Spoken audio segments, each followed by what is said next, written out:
I'm Father Kevin Barrett, chaplain at Familyland Television Network. It's my privilege to welcome you to a new series that the Apostolate for Family Consecration has produced on Divine Mercy. Jerry Conacher, our founder, interviewing Father George Kosicki, a world-renowned expert on Divine Mercy.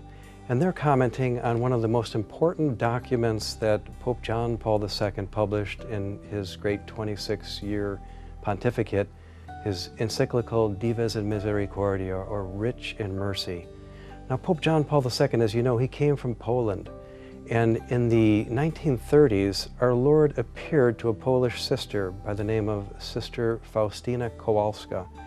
And he began to reveal himself and his great mercy towards mankind. And he asked her, in fact, he told her that she would be the secretary of his mercy to the modern world.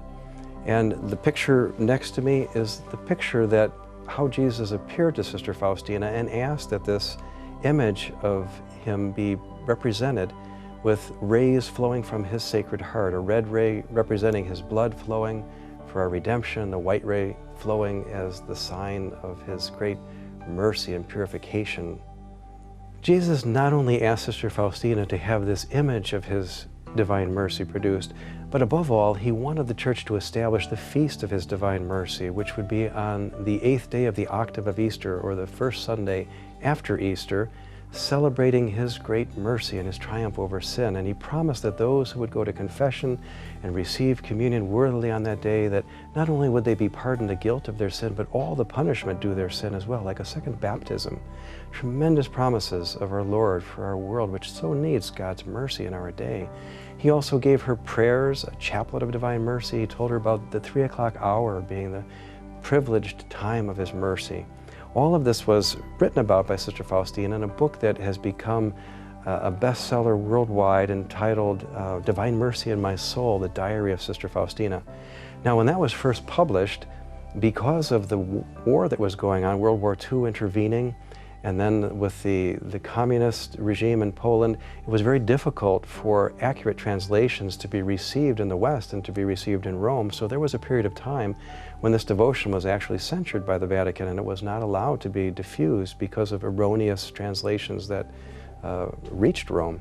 But it was Karol Wojtyła, the young Polish priest who later became the Archbishop of Krakow in Poland, where Sister Faustina had lived. He asked eminent theologians to study those writings, and he then, as Archbishop, brought them to Rome, and that ban was lifted 6 months prior to his then being elected as the 263rd successor of St. Peter, John Paul II. So very interesting, you see the importance of divine mercy in our modern age. Not only this, but then Pope John Paul II beatified Sister Faustina on Divine Mercy Sunday in 1993 in April. Then he later canonized her as the first saint of the new millennium on Divine Mercy Sunday in the year 2000. And if that weren't enough to show the significance of divine mercy and history in our world, that, as you know, Pope John Paul II died on April 2nd in the year 2005 at 9:37 at night. It was the first Saturday of the month of April, which is a day so dear to our Blessed Mother at Fatima.